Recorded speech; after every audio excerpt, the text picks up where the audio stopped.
Welcome back to Cosmic Comics. Shitkicker and Bullseye, the hat trick saga published by Bliss on Tap Publishers, is the brainchild of creator and writer of the series and certified stuntman Matthew Dickens. And all I can say is this thing is way too much in every direction. Every time I touch this comic, I have to wash my hands afterwards because of the amount of testosterone it oozes. According to the Kickstarter page associated with this comic, this project has been 15 years in the making, which is probably why we get the words development hell right across the cover. And what a cover. The cover is so busy and has so much going on, and how can you not love all of it?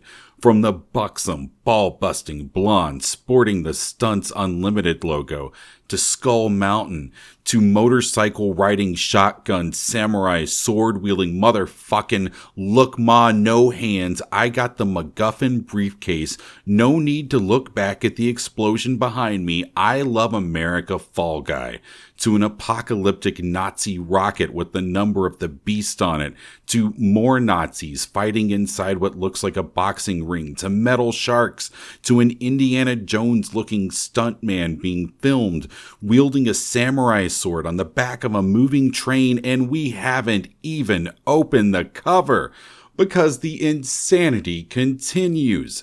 The inside cover shows us what an absolute badass Jack Gill is.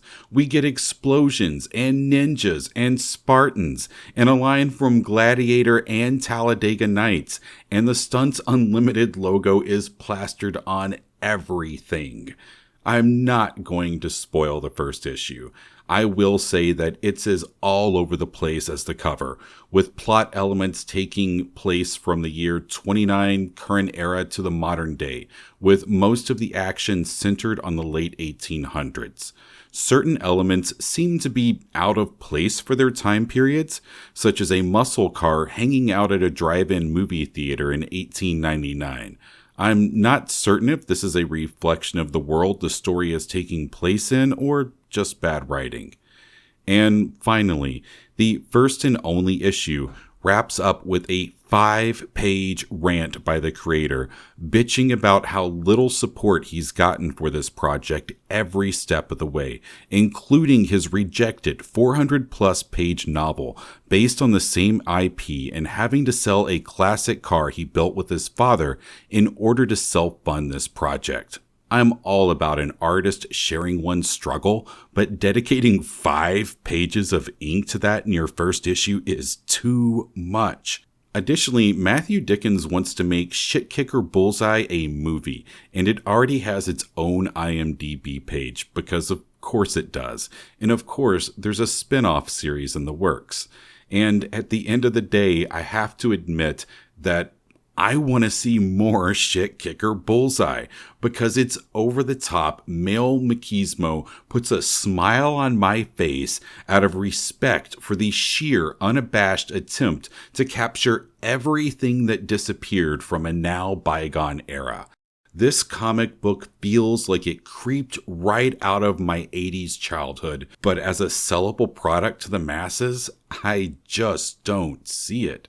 Starting with a name that some comic book shops didn't want to see on their racks. Some shops that might have taken a chance on a new independent like this passed or censored the product. Matthew Dickens gives us the following account on the Kickstarter page. S&B was originally blacklisted in some stores across the South because of the title. Midtown Comics in New York even censored the title on their website. Ultimate Comics in North Carolina, where I had a subscription box for 17 years, also blacklisted it. When I confronted a manager at their Riley location about refusing to carry it, I was barred from ever coming back into any of their stores by the owner. North Carolina Comic Con has also blacklisted S&B due to the fallout with Ultimate Comics. I would love to hear the Ultimate Comics side of that story. I have yet to see anything on issue number 2 of Shitkicker Bullseye, but the now defunct Kickstarter page for the project promised a trade containing the first 3 issues will be available at San Diego Comic-Con on July 25th, 2024. So if anybody out there is going, please keep an eye out for Shitkicker Bullseye. Let me know if you are capable of getting your hands on a copy of the graphic novel. If I thought this series was going to continue to publish more issues, I would 100% put this down as a must-read. But seeing as how right now it's only the 1 issue, I would only pick this up if you're interested in the novelty of it. Help the channel out by hitting that like button, subscribe if you haven't already. Cosmic Comics, I'm out.